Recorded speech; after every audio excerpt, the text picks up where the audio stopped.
வணக்கம். Welcome to கதை திரட்டு audio books. இந்த வீடியோவில் நம்ம என்ன கதை கேட்க போகிறோம்னா, அழைப்பிதழ் கதையின் 2வது பகுதி. நம்ம சேனலை இது வரைக்கும் சப்ஸ்கிரைப் பண்ணாதவங்க சப்ஸ்கிரைப் பண்ணுங்கள். பக்கத்தில் இருக்கிற பெல் ஐகானை கிளிக் பண்ணி ஆளுங்கிற ஆப்ஷனை ப்ரெஸ் பண்ணுங்கள். ஸோ தட் நான் போடுற கதைகளை உடனுக்குடனே நீங்கள் கேட்கலாம். வாங்க கதைக்குள்ளே போகலாம். பங்களாவை சுற்றி 4 பகுதிகளிலும் அழகான தோட்டம். கரிகாய் செடிகள் 2 பக்கம், மலர் செடிகளும் கொடிகளும் முன்பக்கம்.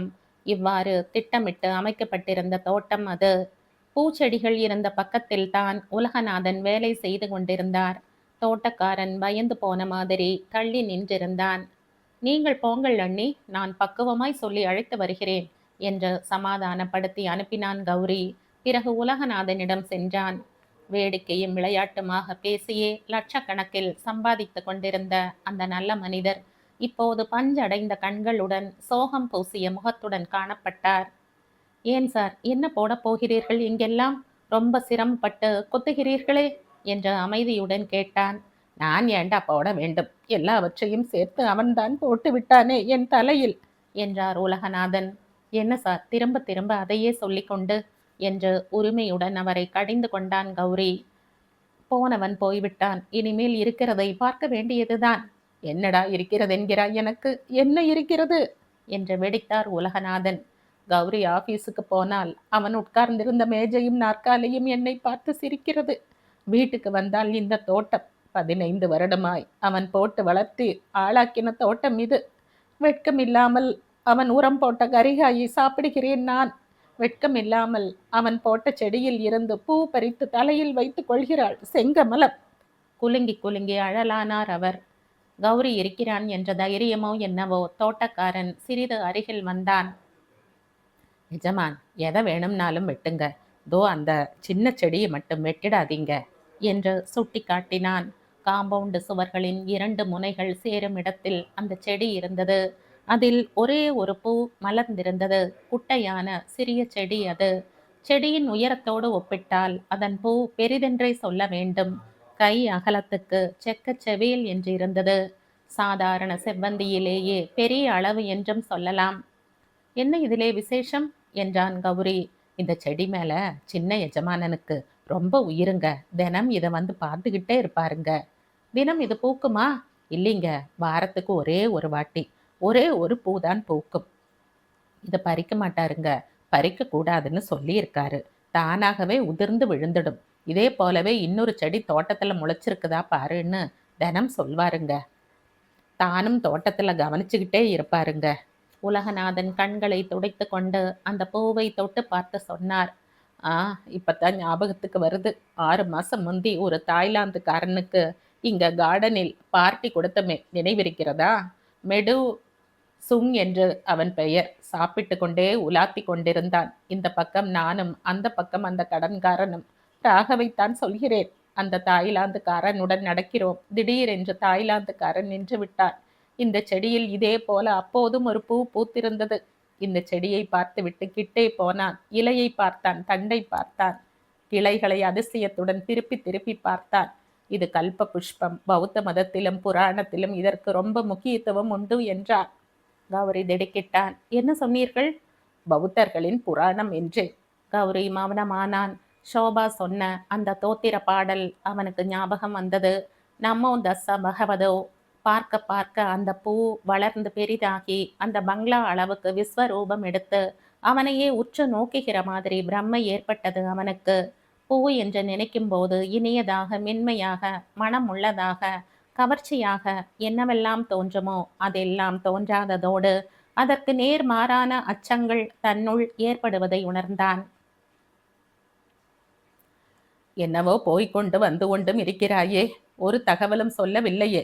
புதிதாய் ஏதாவது தெரிந்ததா என்று உலகநாதன் கேட்டார். இல்லை சார் என்று சுருக்கமாக அவருக்கு பதில் அளித்துவிட்டு அந்த கல்ப புஷ்பத்தையே பார்த்தவாறு நின்றிருந்தான் கௌரி. பௌத்தர்களின் வழிபாட்டு கூட்டம் ஒன்றில் பார்த்ததாகவும் தோத்திரம் எழுதி தந்ததாகவும் ஷோபா சொன்னது கடைசியில் நம் ராகவ்தானோ? அவன் எண்ணங்களை மீண்டும் வெட்டினார் உலகநாதன். நான் சொல்கிறேன் கேள். நிச்சயமாய் அந்த ரங்கசாமியின் பெண்ணினால் தான் இந்த பாவி உயிரை விட்டிருக்கிறான். எனக்கு சந்தேகமே இல்லை. கையை பிடித்து கொண்டு கெஞ்சுகிறார் அந்த மனிதர் என்பதற்காக விட்டு விடுவதா? ஒரு நாளும் இல்லை. சார், உங்கள் தம்பியின் ரூம் பூட்டித்தானே வைத்திருக்கிறீர்கள் என்றான் கௌரி. அதைத்தான் போலீஸ்காரர்கள் காலோடு தலை புரட்டி விட்டு போய்விட்டார்களே. ஏன், அங்கே ஏதாவது பார்க்க வேண்டுமா? ஆமாம் சார். வா. பங்களாவினுள் சென்றார் உலகநாதன். கௌரி தன் கை குட்டையை எடுத்து தோட்டக்காரனிடம் தந்து, அந்த குழாயில் நனைத்து கொண்டு வா என்றான். சொட்ட சொட்ட கொண்டு வந்து கொடுத்த கை குட்டையை ஒட்ட பிழிந்தான் கௌரி. செடியில் இருந்து அந்த பூவை காம்போடு கிள்ளினான். சாமி என்று பதறி போய் தோட்டக்காரன் தடுக்கும் முன் அந்த பூவை ஈர கை குட்டையில் சுற்றி பையில் வைத்து கொண்டான் கௌரி. சாமி, அந்த பூவை ஐயையோ, அதை பறிக்கவே கூடாதுன்னு சொல்லியிருக்காருங்க சின்ன எசமான். ரொம்ப கெடுதல், ரொம்ப பாவம்னு சொன்னாருங்க. பயப்படாதே, உனக்கு ஒன்றும் ஆகாது. எனக்கு ஏதாவது நேர்ந்தால் நான் பார்த்து கொள்கிறேன் என்ற தைரியம் சொல்லிவிட்டு மாடிக்கு சென்றான் கௌரி. ராகவின் அறையை திறந்து பார்த்துவிட்டு பூட்டும் கையுமாக வெளியே நின்றிருந்தார் உலகநாதன். சாமி, அந்த பூவை ஐயையோ, அதை பறிக்கவே கூடாதுன்னு சொல்லியிருக்காருங்க சின்ன எஜமான். ரொம்ப கெடுதல், ரொம்ப பாவம்னு சொன்னாருங்க. பயப்படாத, உனக்கு ஒன்றும் ஆகாது. எனக்கு ஏதாவது நேர்ந்தால் நான் பார்த்துக்கிறேன் என்ற தைரியம் சொல்லிவிட்டு மாடிக்கு சென்றான் கௌரி. ராகவின் அறையை திறந்துவிட்டு பூட்டும் கையுமாக வெளியே நின்றிருந்தார் உலகநாதன். உள்ளே வந்தால் என் இருதயம் வெடித்து விடும்பா என்று சொன்னார். எனினும் கௌரி நுழைந்த பின் தானும் நுழைந்தார். படிப்புக்காக ஒரு அறையும் அடுத்த படுக்கை அறையும் கொண்டிருந்த போர்ஷன் அது. படிக்கும் அறையில் ஷெல்ஃபுகளில் வரிசை வரிசையாக புத்தகங்கள் இருந்தன. எல்லாம் செட் செட்டாகத்தான் வாங்க வேண்டும் அவனுக்கு. கன்னங்களில் கண்ணீர் வழிய தம்பியையே தடவி கொடுப்பது போல பாசத்துடன் அந்த புத்தக வரிசையை தடவிக்கொண்டே பேசினார் உலகநாதன். தோ, இந்த ஷேக்ஸ்பியர் செட் கல்கத்தாவில் இருந்து வரவழைத்தான். 1500 ரூபாய். இந்த கம்ப ராமாயணம் எதற்கடா புதிதாய் என்னிடம் இருக்கிறது, தருகிறேன் என்றேன். புதிய செட் தான் வேண்டும் என்று வாங்கினான். இங்கே இருந்தால் உங்களுக்கு துக்கம் அதிகமாகிக் கொண்டே போகும். நீங்கள் போங்கள், நான் எல்லாவற்றையும் பார்த்துவிட்டு வருகிறேன் என்ற கௌரியை வற்புறுத்தி சொன்னதன் பேரில் அவர் வெளியேறினார். ஸ்டீல் மேஜைக்கு 4 டிராயர்கள் இருந்தன. ஒவ்வொன்றையும் திறந்தான், பரிசோதித்தான். புத்தகங்களையும் நோட்டு புத்தகங்களையும் புரட்டி புரட்டி பார்த்தான். பௌத்த மதத்தை பற்றி ஒரு புத்தகமோ துண்டு பிரசுரமோ கடிதமோ எதுவும் அகப்படவில்லை. கட்டிலில் விரித்தபடியே இருந்த மெத்தையின் உரைகளுக்குள் கையை நுழைத்து தடவினான். தலையணைகளை எடுத்து உதறுகையில் யாரோ கதவை திறக்கும் சப்தம் கேட்டது. செங்கமலம்தான். திரும்பி திரும்பி பார்த்து கொண்டே உள்ளே வந்தவள். கௌரி என்றாள் கிசுகிசுத்த குரலில். அவள் முகத்தில் கலவரம் படிந்திருந்தது. என்ன அண்ணி, என்ன விஷயம்? கௌரி, ஒரு தப்பு பண்ணிட்டேன், யார்கிட்டையும் சொல்ல பயமா இருக்கு. அவளுடைய கலவரத்தை போக்குவதற்காக, என்ன அண்ணி அப்படி, சாம்பாரில் வெல்லம் போட்டு விட்டீர்களா, அல்லது சர்க்கரையையும் ரவையையும்?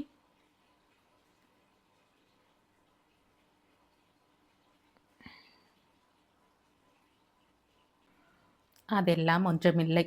இந்த பொம்மையை பார்த்தீர்களா? இது என்ன புதுசாக இருக்கிறது?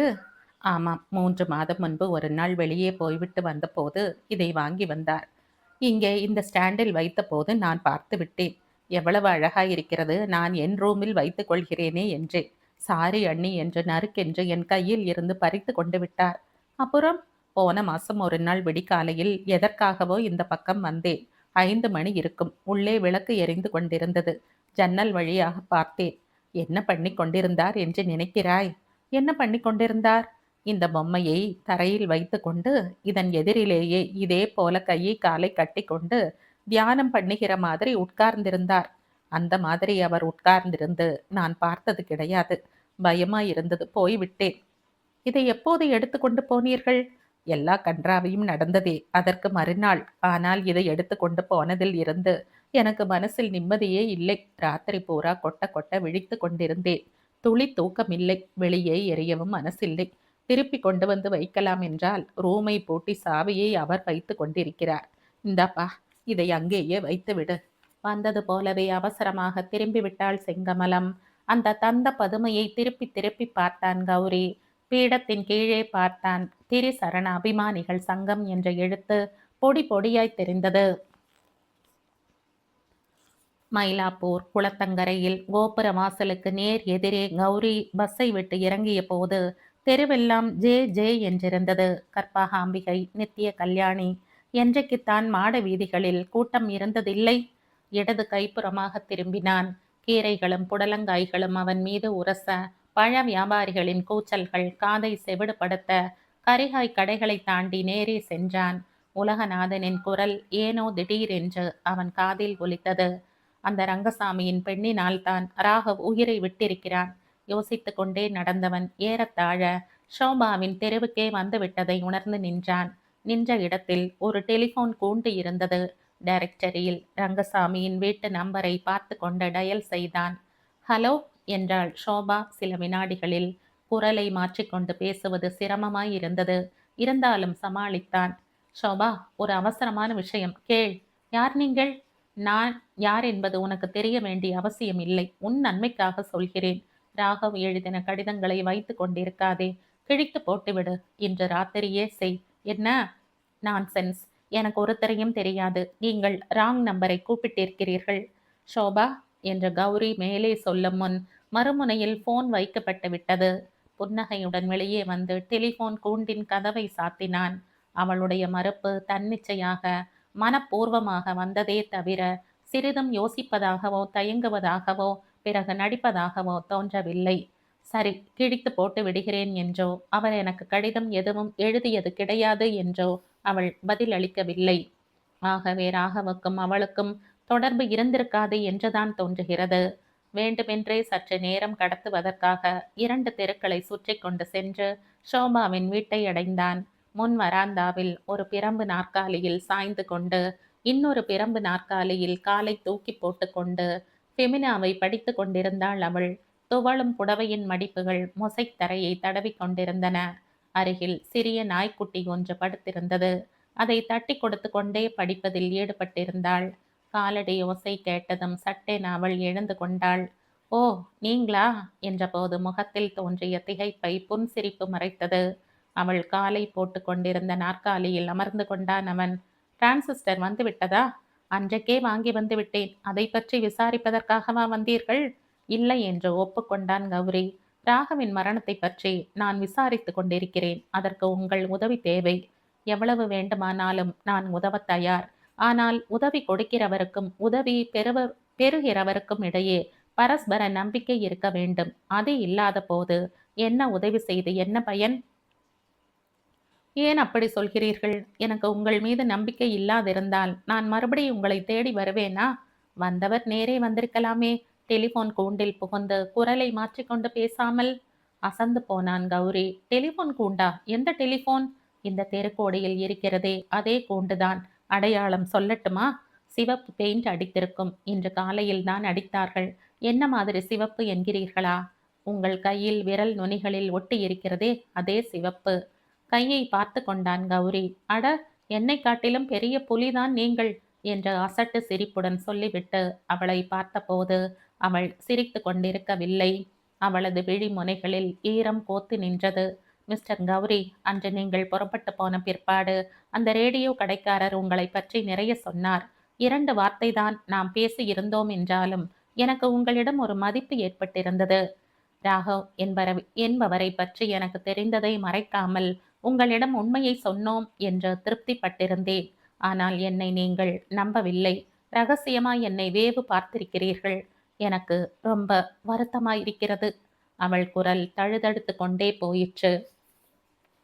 Shobha, sorry, I didn't mean it. வந்து அந்த ராகவுக்கும் எனக்கும் எந்த விதமான சம்பந்தமும் கிடையாது. இருந்தாலும் என் பெயரை சொல்லிவிட்டு உயிரை விட்டிருக்கிறார் அவர். அன்று முதல் அந்த ராகவிடம் எனக்கு ஒருவித அந்தரங்கமான பந்தம் ஏற்பட்டு விட்ட மாதிரி இருக்கிறது. அவளுடைய அழகிய நயனங்கள் கௌரியின் உள்ளத்தில் புகுந்து கொண்டு விட்டன. எப்படிப்பட்ட சூழ்நிலையிலும் எத்தகைய அபாயத்தின் போதும் இவளை தன் கூட்டாளியாக கொள்ளலாம் என்ற நம்பிக்கை வலுவாக அவனது இதயத்தில் வேர் ஊன்றியது. அவள் பேசும்போது தென்பட்ட அந்த குழந்தைத்தனமான உச்சரிப்பு அவனிடம் ஒரு நிகழ்ச்சியை உண்டு பண்ணியது. அன்றொரு நாள் பௌத்தர்கள் கூட்டத்தில் ஒரே ஒரு முறை பார்த்ததாக சொன்னீர்களே மிஸ் ஷோபா, அவர் உங்கள் நண்பர் ராகவ்தானா? ஆமாம், ஒரே ஒரு தடவை நீங்கள் சந்தித்த அந்த ராகவ்தான் என் சிநேகிதன் ராகவ். இறந்து போன ராகவ். அன்று நீங்கள் சொன்னபோது ராகவாவது பௌத்தர்கள் கூட்டத்துக்கு போவதாவது என்று நினைத்தேன். ஆனால் அவனுக்கு அதில் சம்பந்தம் உண்டு என்று தெரிகிறது. ஈரக்கை குட்டையில் சுற்றி வைத்திருந்த பூவை எடுத்து காட்டினான் அவளிடம். இந்த பூ, இதை பற்றி என்ன நினைக்கிறீர்கள்? விரல் நுனிகளில் பிடித்து கொண்டு அச்சத்துடன் பார்த்தாள் அவள். பிறகு முகர்ந்து பார்த்தாள். ரொம்ப வித்தியாசமான வாசனையாக இருக்கிறதே, என்ன விசேஷம் இந்த பூவில்? அதை கண்டுபிடிக்கத்தான் வந்தேன் என்றான் கௌரி. கல்ப புஷ்பம் என்று இதற்கு பெயர். இதில் என்ன விசேஷம் என்பதை அறியக்கூடிய ஒரே இடம் அந்த திரிசரண அபிமானிகள் சங்கம். எப்போது என்னை அங்கே அழைத்து போகிறீர்கள்? கேட்டுவிட்டு அவள் முகத்தை பார்த்தான் கௌரி. பரங்கிமலை குன்றின் உச்சியை சூரியனின் முதல் கிரணங்கள் தொட்டு கொண்டிருந்தன. அங்கு கண்ணங்கரேல் என்ற சலவை கல்லில் கட்டப்பட்டிருந்த ஒரு கட்டிடம் விடிகாலை போதின் குளிர்ச்சியினால் தொட்ட இடமெல்லாம் சிலீர் என்றிருந்தது. ஓங்கி உயர்ந்த மாடங்களில் இருந்து குருவிகள் பறந்து வந்து லஸ்தர் விளக்குகளின் மேல் அமர்ந்து கிணுகிணுவென்று நாதம் எழுப்பின. நூற்றுக்கணக்கான பேர்கள் வசதியாக தங்கி இருக்கக்கூடிய அந்த பிரம்மாண்டமான கட்டிடத்தில் மொத்தம் 8 பேர்கள்தான் இருந்தனர். பின்புறம் இருந்த குளத்தில் அவர்கள் தங்களுடைய உடைகளை துவைக்கும் ஓசையை தவிர வேறெந்த ஓசையும் கேட்க காணோம். அந்த குளம் இயற்கையான சுனையைப் போல் தோற்றமளித்தாலும் கீழே இருந்த பெரும் குழாய்களில் இருந்து அதற்கு நீர் வருவது ஊன்றி பார்த்தால் தெரியும். தாழ்வாரத்தின் கடைசியில் இருந்து அரை வாசலை நோக்கி சென்றார் ஒரு குள்ளமான மனிதர். அரை வாசலில் நின்றபடி, ஐயா, அவர்கள் குளிக்க வரலாம் என்றார் பணிவான குரலில். அறைக்குள் இருந்து, யார், ரத்னமா? கீர்த்தி சிங்கா எழுந்தாயிற்றா? தோ குளிப்பதற்கு வருவான் என்ற குரல் கேட்டது. சொன்னவர் கீர்த்தி சிங்காதான். நான் வருகிறேன், நான் போகிறேன் என்று சொல்லாமல் கீர்த்தி சிங்கா வருகிறான், கீர்த்தி சிங்கா போகிறான் என்றுதான் தன்னை பற்றி குறிப்பிடுவது அவர் வழக்கம். சட்டென ஓரமாக ஒதுங்கிக் கொண்டார் குள்ளமானவர். உள்ளே இருந்து வருகிறவரின் நேர் பார்வையில் படுவதற்கு அஞ்சியவர் போல் கைகளை மார்பின் மீது கட்டிக்கொண்டு நிலத்தை நோக்கி தன் கண்களை தாழ்த்தி கொண்டார். மரத்தால் ஆன பாதரட்சைகள் கருங்கல் தரையில் மோதி கடக் கடக் என்ற ஒலி எழுப்ப கீர்த்தி சிங்கா வெளியே வந்தார். பார்த்த மாத்திரத்திலேயே பிரமிக்க வைக்கும் 6.5 அடி உயரம், பாலிஷ் செய்யப்பட்ட சந்தன கட்டை போன்ற பளபளப்பான நிறம், கிரேக்க சிற்பத்தில் இருப்பது போல் தீர்க்கமான மூக்கு, அடர்ந்த புருவங்கள், அவற்றின் கீழே தீப்பந்தம் போல் ஜொலிக்கும் சிவப்பு நிறமான கண்கள், அவரது மணிக்கட்டிலும் விரல்களிலும் ஏற்பட்டிருந்த சுருக்கங்கள் அவர் வயது 50க்கு மேல் இருக்கும் என்று காட்டிய போதிலும் மஞ்சள் உடைக்குள் திரண்டு புடைத்திருந்த தோளையும் மார்பையும் பார்க்கும்போது திடகாத்திரமான வாலிபரோ என எண்ண வைத்தது. இள நகை ஒன்று அவர் இதழ்களில் எப்போதும் தவழ்ந்த போதிலும் அது காண்போரின் நெஞ்சில் நெகிழ்ச்சிக்கு பதில் அச்சத்தையே ஏற்படுத்தக்கூடியதாக இருந்தது. இன்று எழுந்திருக்கும் போதே நமக்கு 2 சோதனைகள் வந்தன என்றார் ரத்னம். கீர்த்தி சிங்காவின் புருவம் மட்டுமே உயர்ந்தது. என்ன என்று வாய் திறந்து அவர் கேட்கவில்லை. யாரோ டெலிபோன் செய்தார்கள், ஒரு புத்தகம் வேண்டுமாம். கொஞ்ச நேரம் நான் தடுமாறி போய்விட்டேன் என்றார். இதற்காகத்தான் உனக்கு கீர்த்தி சிங்கா அடிக்கடி சொல்கிறான், என்ன வேடம் போடுகிறாயோ அதை பற்றி கொஞ்சம் கொஞ்சமாவது தெரிந்து கொள்ளென்று. போகட்டும், என்ன புத்தகம்? மகாமங்கல சுத்தம் என்று ஒரு நூலாம். பௌத்த மதத்தவர்கள் ரொம்ப மதிக்கும் புத்தகமாம். அதன் தமிழ் மொழிபெயர்ப்பு நாம் வெளியிட்டிருக்கிறோமா என்று கேட்டான். என்ற இடிப்பை பிடித்து கொண்டு நகைத்தார் கீர்த்தி சிங்கா. அந்த இடி சிரிப்பு உயர்ந்த தூண்களில் மோதிக்கொண்டிருக்கையில் ரத்னம் குறுக்கிட்டு, அது எங்கே கிடைக்கும் என்றாவது சொல்ல முடியுமா என்றார். ஏதோ மழுப்பி சமாளித்து விட்டேன் என்றார். 2 சோதனைகள் என்றாயே, இரண்டாவது என்ன என்று தமது சிரிப்பை நிறுத்தாமலே வினவினார் கீர்த்தி சிங்கா. இங்கே நம்முடன் சேர்ந்து கொள்ள வேண்டும் என்று நிஜமாகவே 2 புத்த பிட்சுக்கள் கயாவில் இருந்து வருகிறார்கள். கீர்த்தி சிங்காவின் சிரிப்பு மறைந்தது. முகத்தில் கடுமை பரவியது. முட்டாள்கள்! நாம் எதற்காக இங்கே இருக்கிறோம், என்ன செய்து கொண்டிருக்கிறோம் என்பதை அறியாத அப்பாவிகள் அனாவசியமாய் குறுக்கிட்டு நமது வேலையை கெடுக்கிறார்கள் என்று உருமிய வண்ணம் குறுக்கும் நெடுக்குமாக நடந்தவர் சட்டென்று நின்றார். சரி, மற்றவர்களிடமும் எச்சரிக்கை செய்யுங்கள். வருகிறவர்களுக்கு துளியும் சந்தேகம் ஏற்படாதபடி எல்லா ஏற்பாடுகளும் நடக்கட்டும். பழைய ஒத்திகைகள் நினைவிருக்கிறதல்லவா? இருக்கிறது ஐயா என்று பதிலளித்த ரத்னம் விரைவாக குளத்தை நோக்கி சென்றார். பின் மௌனமாக தன் தலைவர் சொல்வதையெல்லாம் கேட்டுக்கொண்டே அவருக்கான உதவிகளை செய்து கொண்டிருந்தார். சபை கூடியிருந்தது. ஒரு ஹாலில் ரத்தின கம்பளம் விரித்து மெல்லிய திண்டுகள் போடப்பட்டிருந்தன. தலைவர் கீர்த்தி சிங்காவுக்கான ஆசனம் அது. அவருக்கு வலமாகவும் இடமாகவும் மெல்லிய நீண்ட கோரைப்பாய் விரிக்கப்பட்டிருந்தது. இடதுபுறம் 4வரும் வலதுபுறம் 4வருமாக மொத்தம் 8 பேர் இருந்தனர். அனைவரும் மஞ்சள் உடை தரித்திருந்தார்கள். கீர்த்தி சிங்காவின் காலடி ஓசை கேட்டதுமே அவர்கள் எழுந்து நின்று கொண்டனர். அமருங்கள் என்று அவர் ஜாடை காட்டிவிட்டு தமது இடத்தில் உட்கார்ந்த பின்னர் ஒவ்வொருவராக அவர் முன்னிலையில் வந்து மண்டியிட்டு சிரம் தாழ்த்தி வணங்கிவிட்டு தங்கள் இருக்கைக்கு திரும்பினார்கள். அந்த சிறிய சலசலப்பை தவிர வேறு ஓசைகள் அங்கே எழவில்லை. எட்டத்தில் ஒரு பீடத்தின் மீது எரிந்து கொண்டிருந்த அந்த ஊதுவத்தியின் புகை கூட அஞ்சி அஞ்சி ஒதுங்குவது போல் வெளியேறி கொண்டிருந்தது. திறந்திருந்த சாளரங்களின் வழியாக இடது வரிசையின் கடைசியில் உட்கார்ந்திருந்தவர் தலைவரின் முன்னே வந்து பணிவோடு வாய் பொத்தி, குருநாதரே, தங்களுக்கு இன்று பிறந்த நாள் வாழ்த்து தந்தி வந்திருக்கிறது ஹாங்காங்கில் இருந்து என்று கூறி தந்தி காகிதத்தை சேர்ப்பித்தார். வருமென்று நேர்த்தே கீர்த்தி சிங்காவுக்கு தெரியும். புன் சிரிப்புடன் அவர் காகிதத்தை பிரித்தார். அஜாதம், அஜரம், அமதம் ஆகிய 3 விடுதலைகளும் தங்களுக்கு ஏற்படுவதாக என்று படித்தார். ஆம், பிறப்பில் இருந்து விடுதலை, மூப்பில் இருந்து விடுதலை, இறப்பிலிருந்து விடுதலை. இம்மூன்றையும் எந்த உண்மையான பௌத்திரன் விரும்ப மாட்டான் என்று சொல்லிவிட்டு ரத்தினத்தை அருகில் அழைத்தார். இதை நமது புராதன மொழியில் மொழிபெயர்த்து எடுத்து வர சொல்லுங்கள் என்று தந்தையை கொடுத்தார். பிறகு அவர் குரல் உரக்க எழும்பியது. உபாகரே, இன்று 2 புதிய நபர்கள் சங்கத்தில் சேர வருவதாக கீர்த்தி சிங்கா கேள்விப்பட்டானே? உபாகர் என்பவர் எழுந்து நின்று, வந்திருக்கிறார்கள் ஐயனே என்றார். அழைத்து வாருங்கள். குளத்தில் நீராடிவிட்டு ஈர உடையில் இருந்த 2 பேரை உபாகர் அழைத்து வந்தார். வந்தவர்களில் முதல்வர் 3 முறை வணங்கினார். குருநாதரே, சங்கத்தில் என்னை ஒரு சீடராக சேர்த்து கொள்ள வேண்டும். மீண்டும் வேண்டுகிறேன், சங்கத்தில் என்னை ஒரு சீடனாக சேர்த்து கொள்ள வேண்டும். 3ஆம் முறை வேண்டுகிறேன், சங்கத்தில் என்னை ஒரு சீடனாக சேர்த்து கொள்ள வேண்டும். தோ என்னுடைய மஞ்சள் உடைகள், என் மீது கருணை கூர்ந்து நிர்வாண மார்க்கத்தை காட்டுங்கள் என்ற ஒவ்வொரு வாக்கியத்தையும் 3 முறை திருப்பி திருப்பி சொன்னார். பின்னர் அதே போல் 2ஆம் அவரும் சொன்னார். கீர்த்தி சிங்கா எழுந்திருந்தார். மஞ்சள் உடைகளை பெற்றுக்கொண்டு அவர்களிடம் தந்தார். அதில் இருந்து மஞ்சள் நாடாவை அவர்கள் கழுத்தை சுற்றி கட்டும்போது, கேசா லோமா நகா தந்தா தசோ, தசோ தந்தா நகா லோமா கேசா என்ற தச பஞ்சகத்தை அவர் வாய் உச்சரித்து கொண்டிருந்தது. கண்கள் தன் சகாக்களை தந்திரமாக பார்த்தன. புதியவர்கள் எழுந்து கொண்டார்கள். தாங்கள் அணிந்திருந்த பழைய ஆடைகளை களைந்து மூட்டையாக கட்டி சாளரத்துக்கு வெளியே எறிந்தனர். புதிய மஞ்சள் உடையை தரித்து கொண்டு திரும்பி வந்தனர்.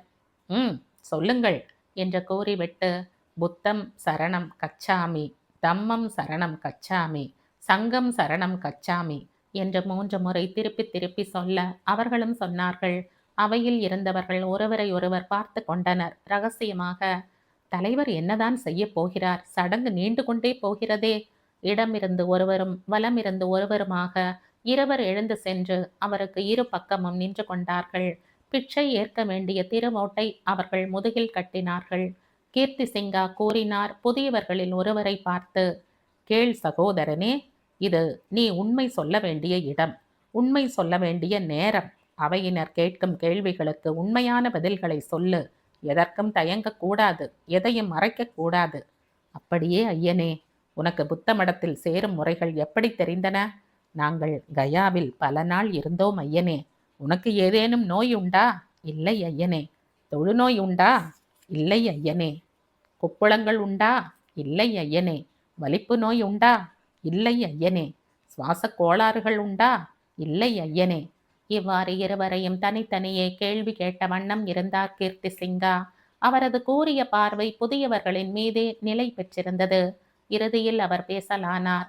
சகோதரர்களே, உங்களை சங்கத்தில் சேர்த்தாயிற்று. குளத்துக்கு சென்று ஸ்நானம் செய்துவிட்டு வாருங்கள்.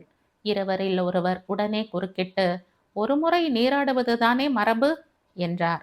கீர்த்தி சிங்காவுக்கு அது தெரியும் என்று முறுவல் தவழ பதில் அளித்தார் கீர்த்தி சிங்கா. ரத்னம், நீங்கள் பின்னால் செல்லுங்கள் என்ற கட்டளை பிறந்தது அவரிடமிருந்து. சில நிமிடங்கள் தான் சென்றிருக்கும். வெளியே பல விசித்திரமான ஒலிகள் கேட்டன. அடடா, ஏன் இப்படி என்ற ரத்தினத்தின் குரலும் ஒலித்தது. பரபரவென்று மற்றவர்கள் எழுந்திருக்க முனைந்ததும், அமைதி என்ற கை அமர்த்தினார் கீர்த்தி சிங்கா. செய்தி தானாகவே நம்மை தேடி வரும். குருநாதரே என்று ஓடி வந்தார் ரத்னம். அந்த புதியவர்களில் ஒருவர் குளித்ததும் கரையில் விழுந்து விட்டார் வலிப்பு நோய் கண்டு. கீர்த்தி சிங்கா சந்தேகித்தது சரிதான் என்று முறுவலித்தார் தலைவர். வாருங்கள் பார்க்கலாம். குளத்தின் கரையில் அந்த புதியவர்களில் ஒருவர் அலங்கோலமாக விழுந்து கிடந்தார். பயங்கரமான வலிப்பு கண்டு அப்போதுதான் அடங்கி இருக்க வேண்டும். காலிலும் கைகளிலும் சிறு நடுக்கங்கள் தென்பட்டன. கண்கள் செருகியிருந்தன. குருநாதரே, என்னை மன்னியுங்கள் என்று அலறியபடி மற்றவர் அவரது காலில் விழுந்தார். சபையின் முன்னே இந்த மனிதர் நின்றபோது கீர்த்தி சிங்கா கவனித்துக் கொண்டுதான் இருந்தான் என்றார் கீர்த்தி சிங்கா. விரல்கள் நடுங்கிக் கொண்டிருந்தன. வலிப்பு நோய் உண்டா என தெரிய வேண்டும் என்றுதான் 2ஆம் முறையும் நீரில் மூழ்குமாறு கீர்த்தி சிங்கா உத்தரவிட்டார். குருநாதரே, மன்னியுங்கள். என் சகோதரர் இவர். எங்கள் இருவருக்கும் வேறு புகலிடம் இல்லாததால். தவறில்லை. ஆனால் பலத்த கட்டுப்பாடுகளும் ஒழுங்கு விதிகளும் உள்ள எமது சங்கத்தில் சேர முயன்றது மன்னிக்க கூடிய குற்றம் அல்ல. வலிப்பு நோய் உண்டா என்று கேட்டபோது இல்லை என்று பொய் சொன்னது. அதற்குள் மற்றவரும் கண் விழித்தார். மிரள மிரள, ஐயனே, நான் செய்தது பிழைதான் என்று குழற சொன்னார். இல்லை குழந்தாய், இல்லை. ஞானதேவர் அருளிய பஞ்சசீலத்தில் 4வது சீலத்தை நீங்கள் மீறிவிட்டீர்கள். எவ்வளவோ படித்தீர்கள், பயின்றீர்கள். பராபவ சுத்தத்தில் ஒரு மனிதனுடைய வீழ்ச்சிக்கு காரணம் என்ன என்ற ஒரு தேவதை கேட்டபோது பகவான் 12 காரணங்களை சொன்னார். அருந்தவனை, அறவோனை, அந்தணனை, ஆதுலனை பொய் சொல்லி ஏமாற்றுவது 5வது காரணம் என்று அருளப்பட்டதை மறந்தீர்களா? கீர்த்தி சிங்காவின் உதட்டில் பழைய புன்னகை விளையாடிற்று. மன்னியுங்கள், போய் வாருங்கள், உங்களை சேர்த்து கொள்வதற்கில்லை. வந்து கீர்த்தி சிங்காவை வற்புறுத்தாதீர்கள். அந்த புதியவர்கள் ஏமாற்றத்துடன் திரும்பினார்கள். அவர்களது உருவங்கள் எட்டி எட்டி போய் தொலைவில் மறைந்தன. ஆகா, அவர்களுக்கு சிறிதும் சந்தேகம் ஏற்படாதபடி என்ன அருமையாய் நாடகம் நடித்து விரட்டிவிட்டார் நம் தலைவர். இப்படி பரபரவென பல புகழ் மொழிகள் கீர்த்தி சிங்காவின் காதில் விழுந்தன. பிரதம சீடரான ரத்னம் ஒரு காகிதத்தை எடுத்துக்கொண்டு திரும்பி வந்தார். குருநாதர் ஆணையிட்டிருந்தபடி ஹாங்காங் தந்தியின் அசல் மொழிபெயர்ப்பு என்று கூறி பணிவுடன் நீட்டினார். வாங்கி பார்த்தார் தலைவர். அவரது நெற்றியில் சுருக்கங்கள் கண்டன. நிறைய எதிர்பார்க்கிறார்கள், நிறைய எதிர்பார்க்கிறார்கள் என்ற சொற்கள் மட்டுமே அவரிடமிருந்து வந்தன. அவரே தொடர்ந்து பேசுவார் என எதிர்பார்த்து மற்றவர்கள் காத்திருந்தார்கள். கீர்த்தி சிங்கா கூறினார், இவர்கள் சொல்வதை நிறைவேற்ற வேண்டுமானால் கீர்த்தி சிங்கா இத்தனை வருடங்களாக காத்து வந்திருக்கும் ஒரு கொள்கையை மாற்றிக்கொள்ள வேண்டும். என்ன ஐயனே என்று ரத்னம் துணிந்து வினவினார். நமது சங்கத்திலே ஒரு பெண்ணை சேர்த்து கொள்ள வேண்டி இருக்கிறது. ஒரு பெண்ணின் மூலமாகத்தான் அந்த காரியங்களை செய்ய முடியும். ஆனால் யார் அந்த பெண்? எப்போது அவள் வருவாள்? பரங்கிமலை குன்றின் அடிவாரத்தில் இருந்த சிறிய தோப்பில் நிழலானதோர் இடத்தில் அமர்ந்த வண்ணம் அண்ணாந்து பார்த்தார்கள் ஷோபாவும் கௌரியும். தோ தெரிகிறதே, அந்த கட்டிடம்தானா என்றான் கௌரி. அதுவாகத்தான் இருக்க வேண்டும். நான் வந்தபோது இருட்டு வேளை. ஒற்றையடி பாதையில் மூச்சு வாங்க ஏறி போனது மட்டும்தான் ஞாபகம் இருக்கிறது. கௌரி எழுந்து கொண்டு அவளையும் கை கொடுத்து எழுப்பினான். போய் தொலைந்தார்களா இல்லையா என்று கேட்டார் கீர்த்தி சிங்கா. போய்கொண்டிருக்கிறார்கள் என்று பதில் அளித்தார் அவரது உதவியாளரான ரத்னம். குன்றின் மேலே திரிசரண அபிமானிகள் சங்கத்தின் கட்டிடம். அடிவாரத்தை பார்த்தாற் போல் இருந்த அறையில் கண்ணாடிகள் பொருத்தப்பட்ட ஜன்னலை ஒட்டினார் போல் நின்றிருந்தார் ரத்தினம். அந்த காலை வேளையில் கூட அறை இருட்டாக இருந்தது. அந்த அறை. ஒரு பழைய சோஃபாவின் மீது கால் போட்டு அமர்ந்திருந்தார் கீர்த்தி சிங்கா. அந்த புதிய ஆட்களை தாங்கள் வெகு சாமர்த்தியமாக திருப்பி அனுப்பியதை பற்றியே நாங்கள் திரும்ப திரும்ப ஆச்சரியப்பட்டு கொண்டிருக்கிறோம் என்றார் ரத்தினம். கீர்த்தி சிங்காவின் தடித்த உதடுகளில் ஒரு புன்னகை பிறந்தது. கீர்த்தி சிங்கா ஒரு சாமானியமான ஆள். அவனுக்கு என்ன தெரியும்? பகவானின் அருளினால் அவனுக்கு இன்னொரு கண் கிடைத்திருக்கிறது, அவ்வளவுதான். நீ படித்ததில்லையா என்று கூறியவர் ஒரு ஸ்லோகத்தை சொன்னார். ரத்தினத்தின் கவனம் கீழே தெரியும் பாதையில் ஊன்றி இருந்தது. இன்று தங்கள் திறமைக்கு மீண்டும் மீண்டும் சவால்கள் வரும் போல் இருக்கிறது. ஏன்? வேறு 2 பேர் வந்து கொண்டிருக்கிறார்கள். கீர்த்தி சிங்கா தமது இருக்கையின் இன்று எழுந்து வந்து சாளரத்தின் வழியே பார்த்தார். ஒரு வாலிபனும் ஒரு பெண்ணும் வந்து கொண்டிருக்கிறார்கள். அவர்கள் யார் என்று தெரியவில்லையா உனக்கு? தெரியவில்லையே. அந்த பெண் முன்பொரு முறை இங்கே வந்திருக்கிறாள். சங்கத்தின் ஆதரவாளர்களில் யாரோ அவளை அழைத்து வந்து விட்டார்கள் தெரியாத்தனமாய். அவளுக்கு இருப்பு கொள்ளவில்லை. சீக்கிரமே திரும்பி போய்விட்டாள். ஆனால் அவள் வேறொரு வகையில் நமக்கு உதவி இருக்கிறாள். அது அவளுக்கே தெரியாது. கீர்த்தி சிங்காவின் கண்களில் தந்திரம் மின்னியது. வரட்டும் வரட்டும், கீர்த்தி சிங்கா என்ன விரும்பினானோ அது நடக்கிறது. எதை சொல்கிறீர்கள்? கீர்த்தி சிங்கா தன் காரியங்களுக்கு ஒரு பெண் இருந்தால் நல்லது என்று நினைத்தான். அதே போல் இவள் வருகிறாள். எல்லா வகைகளிலும் பொருத்தமாயிருப்பாள் என்று தோன்றுகிறது. அவளுடன் கூட வருகிறானே அந்த பையன். கீர்த்தி சிங்காவின் முகத்தில் கருமை பரவியது. அவனை கீர்த்தி சிங்கா எங்கோ பார்த்திருக்கிறான். அருகில் வரட்டும். இருவரும் ஆவலுடன் சாளரத்தருகிலேயே நின்றிருந்தார்கள். கீழே சோபாவும் கௌரியும் ஏறி வந்து கொண்டிருந்தார்கள். பல்லாவரம் குன்றின் உச்சியில் இருந்த அந்த கட்டிடத்துக்கு செல்ல சிறிய படிக்கட்டுகள் வெட்டப்பட்டிருந்தன. பாதை ஏறத்தாழ செங்குத்தாகவே இருந்ததால் 4-5 படி ஏறுவதற்குள்ளேயே சோபாவுக்கு காலை வலித்தது. இளம் காலை வேளையாய் இருந்த போதிலும் வியர்வை பொடித்தது. இதே இடம்தான், சந்தேகமே இல்லை. அன்றைக்கும் இப்படித்தான் காலை வலித்தது என்றாள் அவள் முழங்காலை பிடித்து கொண்டவாறு. கௌரி நின்று அவள் கால்களை பார்த்தான்.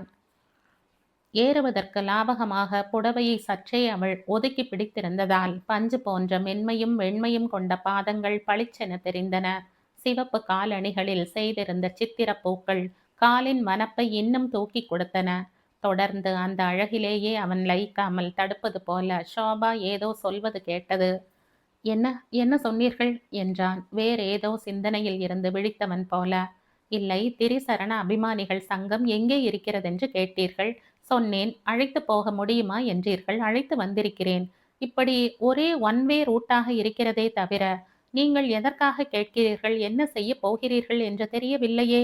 அதை பற்றி சொன்னால் நான் உங்கள் அசிஸ்டண்டாக பணியாற்றுவது இன்னும் சுலபமாய் இருக்குமே என்று சொல்லி கொண்டிருந்தேன். என்ன அசிஸ்டண்டா? நீங்களா? என்ன பாக்கியம், என்ன பாக்கியம் என்று சிரித்தான் கௌரி. முதலிலேயே உங்களிடம் சொல்லிவிட்டேன் இங்கே எதற்காக வர வேண்டும் என்று. ராகவின் வீட்டு தோட்டத்தில் கல்ப புஷ்பம் என்ற பூ பூத்திருந்தது அல்லவா? உங்களிடம் கூட காட்டினேனே.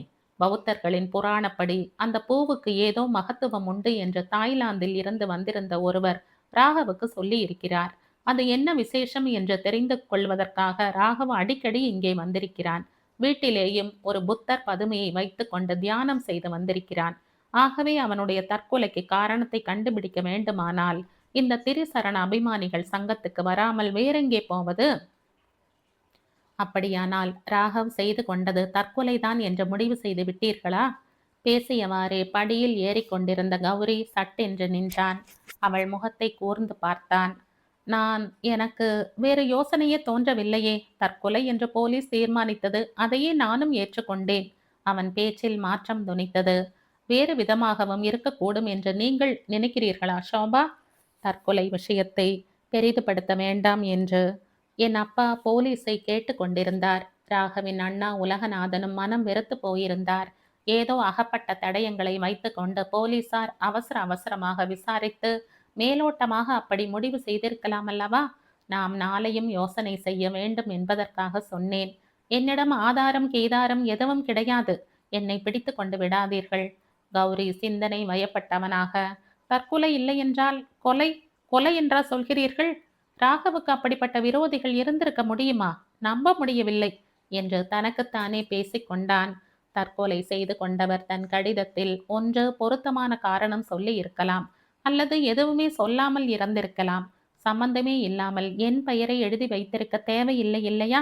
அன்று முதல் எனக்கு இப்படி தோன்றிக் கொண்டே இருக்கிறது என்றாள் ஷோபா. ஐ காட், நான் அல்லவா உங்கள் அசிஸ்டண்டாக இருக்க வேண்டும் போலிருக்கிறது என்று கௌரி சொல்லி கொண்டிருந்த போது ஆ என்று திடீரென்று ஒரு துள்ளு துள்ளினாள் ஷோபா. கருங்கல் பாறையில் அவள் காலின் நுனி இடித்ததால் வலது கால் பெருவிரலில் நகம் பெயர்ந்து குபு குபு என்று ரத்தம் கசிந்தது. என்ன என்ன நேர்ந்தது ஷோபா? எதை கண்டு பயந்தீர்கள் என்ற கௌரி சட்டென தன் கை குட்டையை எடுத்து அந்த விரலில் சுற்றினான். தேங்க்ஸ் என்றாள் ஷோபா. எதற்கு அப்படி திடுக்கிட்டீர்கள்? சொல்ல வெட்கமாயிருக்கிறது. நான் யாரிடமும் சொல்ல மாட்டேன். சொல்லுங்கள். ஓணான் எவ்வளவு பெரிது என்கிறீர்கள்? உபீர் என்று குறுக்கே ஓடி வந்தது. விழிகளை மலர மலர விரித்த வண்ணம் அவள் பேசுகிற விதத்தை கௌரி ரசித்தான். ஓணானை கண்டா அப்படி பயப்பட்டாள். சிரிப்பு வந்தது. அவள் மனதுக்கு வருத்தம் ஏற்படும் என்பதற்காக சிரிப்பை அடக்கி கொண்டான். ஆமாம் ஆமாம், மலை ஓணான் என்று கேள்விப்பட்டதில்லையா? 2 அடி 3 அடி நீளம் இருக்கும் என்றான் வேண்டுமென்றே. நடக்க முடியுமா உங்களால்?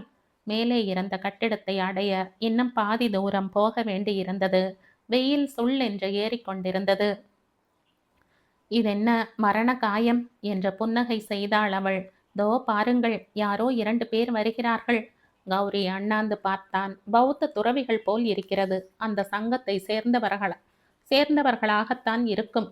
இறங்கி வந்து கொண்டிருந்த இருவரும் கீர்த்தி சிங்காவினால் திருப்பி அனுப்பப்பட்டவர்கள் என்பது கௌரிக்கோ ஷோபாவுக்கோ தெரியாது. வணக்கம் ஐயா என்று எழுந்து கொண்டான் கௌரி, பாதையில் அவர்களுக்கு வழிவிட்டவனாக. மேலே தெரிகிறதே, அது என்ன கட்டிடம்? தயவு பண்ணி சொல்ல முடியுமா?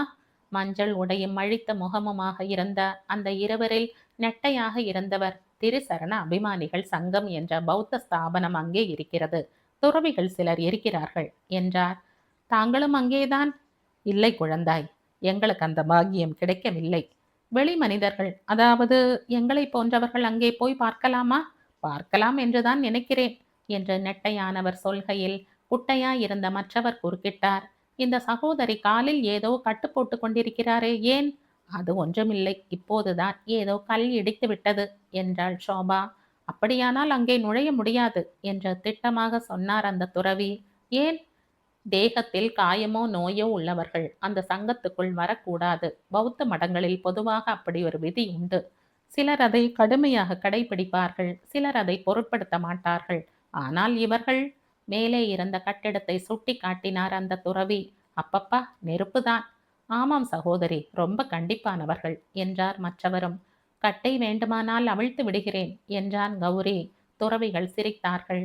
இளைஞனே, திரிசரண அபிமானிகள் சங்கத்தின் தலைவர் கீர்த்தி சிங்காவை பற்றி உனக்கு தெரியாது போல் இருக்கிறது. சற்று முன்புதான் அவருடைய அபாரமான வல்லமையை நாங்கள் கண்கூடாக பார்த்துவிட்டு வந்திருக்கிறோம். நீங்கள் எவ்வளவுதான் மறைத்தாலும் அவர் கண்டுபிடித்து விடுவார். பொய் சொல்வானேன்? 2 நாளில் இந்த காயம் ஆறிய பிறகு வாருங்களேன். சங்கம் ஓடியா போய்விடப் போகிறது? 2 துறவிகளும் இறங்கி சென்று விட்டார்கள். கௌரி படியிலேயே உட்கார்ந்து கொண்டான் முன் போல. ஷோபா, அந்த பெரியவர்கள் சொன்னபடியே இன்னொரு சமயம் வருவோம் என்றான். ஷோபா நகைத்தாள். ஏன், திரிசரண அபிமானிகள் சங்கத்தில் சுவாரஸ்யம் விட்டு விட்டதா?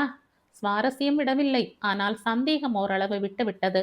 அந்த 2 பேரும் சொன்னதை பார்த்தால் அந்த சங்கத்தில் இருப்பவர்கள் உண்மையானவர்கள், நல்லவர்கள் என்றல்லவா தெரிகிறது. ராகவின் மரணத்தில் இவர்களை சம்பந்தப்படுத்தி நினைப்பதே பாவம் போல இருக்கிறது எனக்கு. அத்தோடு அத்தோடு நீங்கள் சொன்னபடி ராகவ் இறந்தது கொலையா தற்கொலையா என்பதையும் விசாரிக்கப் போகிறேன். போலீஸ் அதிகாரிகளை சந்தித்து ராகவ் எழுதியிருந்த கடிதத்தை பார்க்க முடியுமா என்று கேட்கப் போகிறேன்.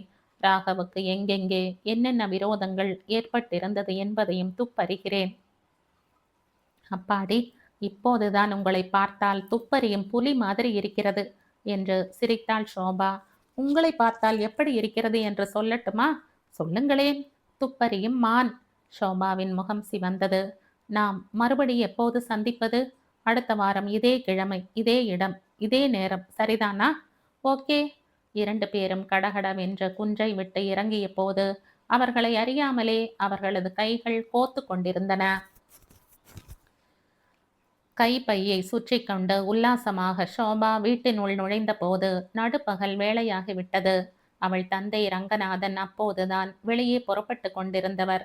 அவளை கண்டதும் நின்றார். ஹலோ அப்பா, எப்போது வந்தீர்கள் என்றாள் ஷோபா. 2 தினங்களுக்கு முன்பு திருச்சி சென்றிருந்தார் அவர். காலையில் வந்தேன். அது இருக்கட்டும், நான் வந்தது முதல் உன்னை காணோமே. எங்கே போய்விட்டு வருகிறாய்? ராஜகுமாரியில் ஒரு மலையாள படம் அப்பா, மார்னிங் ஷோ. ஓஹோ, ராஜகுமாரி தியேட்டர் டி நகரிலே இருக்கிறது என்று நினைத்திருந்தேனே. பரங்கி மலைக்கு மாற்றிவிட்டார்களாம்மா? வந்து அப்பா. ஷோபா தடுமாறி போனாள். திருச்சியில் இருந்து காரில் வந்து கொண்டிருந்த போது பரங்கி மலைக்கு பக்கத்தில் உன்னை பார்த்தேன் என்றார் ரங்கநாதன் கடுமையாய். அந்த பையனையும் பார்த்தேன். ஷோபா தலை குனிந்து நின்றாள். வயசு பெண்ணின் பெயர் கெடக்கூடாதே என்பதற்காக விழாதவர்கள் காலில் எல்லாம் விழுந்து அந்த தொற்கொலை கேஸில் உன்னை சம்பந்தப்படுத்தாமல் இருக்கும்படி பண்ணினேன். அதற்கு நீ செய்கிற கைமாறா இது? ஷோபா மௌனமாக இருந்தாள். அந்த பையன் யார் தெரியுமா? உலகநாதன் வீட்டில் எடுபிடி. செத்து போனானே ராகவ், அவன் எப்படி செத்தான், எதனால் செத்தான் என்பதை அவன் கண்டுபிடிக்கப் போகிறானாம். அதற்காக ஊரெல்லாம் அலைந்து கொண்டிருக்கிறானாம். அவனோடு நீ பழகினால் நான் பட்ட பாடெல்லாம் வீண். அப்பா வந்து... பேசாதே என்று அதட்டினார் ரங்கநாதன். இன்னொரு தரம் இந்த மாதிரி முட்டாள்தனம் பண்ணினதாய் தெரிந்ததோ நான் ரொம்ப பொல்லாதவனாகி விடுவேன், சொல்லிவிட்டேன். விறுவிறுவென்று அவர் போய்விட்டார். ரங்கநாதன் கோபமாயும் வேகமாயும் கிளம்பினாரே தவிர உடனே கார் புறப்பட்டு விடவில்லை. அப்பாவின் எதிர்பாராத கோபத்தினால் அயர்ந்து போயிருந்த ஷோபா கீழ் உதட்டை கடித்து கொண்டு ஹாலில் உட்கார்ந்திருந்தாள். கார் கிளம்பும் சத்தம் கேட்காதது அவளுக்கும் வியப்பாகவே இருந்தது. என்ஜின் ஸ்டார்ட் ஆகவில்லை என்றால் டர் ஓசையாவது கேட்குமே. கதவு மறுபடி திறந்து மூடப்படும் சப்தம் கேட்டது. ரங்கநாதனின் பர்சனல் அசிஸ்டன்ட் உள்ளே வந்தான். அவருடைய மேஜை மீது எதையோ தேடினான். திரும்பி போய் அவரிடம் சொன்னான் போலும். ரங்கநாதன் சீற்றத்துடன், உனக்கு எப்போதுமே கண் ரிப்பேர் என்று அவனை திட்டிக் கொண்டே காரில் இருந்து இறங்கி வந்து தனது மேஜையை அலசினார். ஒரே நிமிடத்தில் தான் தேடிய ஃபைலை கண்டெடுத்தவராக, தோ இருக்கிறதேடா முட்டாள் என்று பிஏயின் மீது எறிந்தார். சட்டென்று அவன் கேட்ச் பிடித்து கொண்டான். காருக்குள் திரும்பி செல்லவிருந்தவர் ஷோபா என்று உட்கார்ந்திருப்பதை கவனித்தார். கொஞ்சம் அதிகப்படியாய் கோபித்து கொண்டு விட்டோமோ என்ற குறுகுறுப்பு ஏற்பட்டது. நீ போ, வருகிறேன் என்று சொல்லி பிஏயை அங்கிருந்து போக பண்ணினார். பின்னர் மெதுவே மகளின் பக்கத்தில் அமர்ந்து கொண்டு, கோபமா ஷோபா என்றார் கெஞ்சலாக. இல்லையே அப்பா, என்னை நீங்கள் கண்டிக்காவிட்டால் வேறு யார் கண்டிக்கப் போகிறார்கள் என்ற கண்ணை துடைத்து கொண்டாள் அவள். பார்த்தாயா பார்த்தாயா என்று தமது கை குட்டையினால் மகளின் கன்னங்களை ஒற்றினார் ரங்கநாதன். நான் இப்போது என்ன சொல்லிவிட்டேன்? நமது அந்தஸ்துக்கு குறைவான பேர்களுடன் சிநேகம் வைத்து கொள்ளக்கூடாது என்றேன். அது ஒரு தப்பா? உங்கள் அந்தஸ்துக்கு குறைவு நேருகிற மாதிரி நான் எதுவும் செய்துவிட மாட்டேனப்பா என்றாள் ஷோபா. ஆனால் எடுபிடி ஏழை என்றெல்லாம் நீங்களே இளப்பம் பேசலாமா? நீங்கள் ஒரு காலத்தில் எவ்வளவு சாதாரண நிலையில் இருந்து படிப்படியாய் முன்னேறினீர்கள் என்று அம்மா எத்தனையோ தடவை எனக்கு சொல்லி இருக்கிறாள்.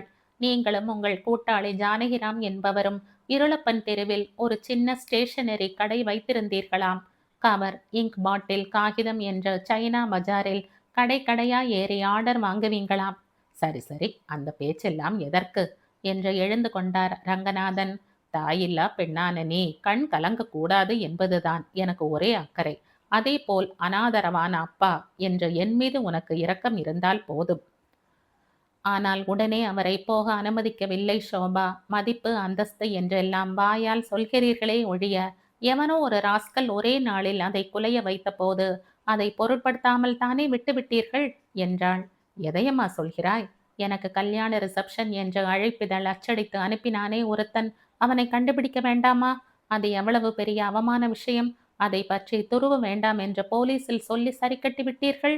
ஆனால் பிரைவேட்டாகவாவது விசாரிக்க ஏற்பாடு செய்தீர்களா? எப்படி செய்தாலும் அது அசிங்கம்தான் ஷோபா என்றார். சரி, நம் தோட்டக்கார வீராசாமியிடம் கேள், அவன் எல்லாம் சொல்வான் என்று அங்கிருந்து அகன்றார் அவர். ஷோபா பெருமூச்சு விட்டாள். அதே பழைய அழைப்பிதழ் கதைதான் பல முறை அவன் சொல்லி இருக்கிறான். அன்றைய தினம் தோட்டக்காரன் ஒருவன்தான் வீட்டுக்கு காவல் இருந்தானாம். சமையல்கார தாத்தா கூட லீவு. 2 பேர் திடீரென்று வந்து அவனை மடக்கி போட்டார்கள். ஹாலுக்கு அடுத்திருந்த அறையில் அவனை கட்டி போட்டு விட்டார்கள். அன்று பூரா டெலிபோன் மணி அடித்து கொண்டிருந்தது. அவர்களே பதில் சொன்னார்கள். ஆமாம், திருப்பதியில் கல்யாணம் முடிந்து விட்டது என்று சொல்வது அவன் காதில் விழுந்தது. சாயந்தரம் தோட்டக்காரனின் கட்டை அவிழ்த்து விட்டு போய்விட்டார்களாம். ஆனால் வலது கையில் அழுத்தமாக கட்டியதால் ஏற்பட்ட சுளுக்கு இன்னும் சரியாகவில்லையாம். தோட்டக்காரனிடம் 5 ரூபாயை கொடுத்தபடி, அந்த ஆட்கள் எப்படி இருந்தார்கள் வீராசாமி என்றாள். மூஞ்சி பார்க்க முடியவில்லை அம்மா, ஆனால் சின்ன வயசுதாங்க என்றான் அவன். இவ்வளவு பயங்கரமான வேலை செய்தவன் எவன் என்று கண்டுபிடிக்க அப்பா முயலவில்லையே என்று நினைத்தால் அதிசயமாக இருக்கிறது. அவர்களை மடக்குவதில் அப்பாவுக்கு ஏன் ஆர்வம் இல்லை? யோசித்த வண்ணம் பர்ஸை திரும்ப வைப்பதற்காக தந்தையின் ஸ்டீல் அலமாரி லாக்கரை திறந்தாள். முன்பக்கமாக இருந்த ஒரு காகித உரை கீழே விழுந்தது. ரங்கநாதனின் பெயரும் முகவரியும் கச்சிதமாய் டை படிக்கப்பட்டிருந்தது. உரையின் மீது வாய் திறந்திருந்ததால் படித்துவிட்டுத்தான் வைத்திருக்க வேண்டும். அந்த டைப் எழுத்துக்களின் சுத்தம் ஷோபாவை சிந்திக்க வைத்தது. எந்த கடிதமானாலும் அப்பா அதன் ஃபைலில் இணைத்து விடுவாரே தவிர இப்படி தனியே லாக்கரில் வைத்திருக்க மாட்டாரே. எந்த ஃபைலிலும் சேர்க்க முடியாத, சேர்க்க விரும்பாத கடிதமா?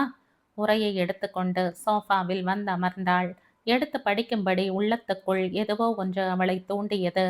தந்தையின் அந்தரங்க கடிதத்தை படிக்கலாமா என்ற தயக்கம் தடுத்தது. இறுதியில் மனதின் தூண்டுதலே வென்றது. உறையில் இருந்த காகிதத்தை வெளியே எடுத்தாள்.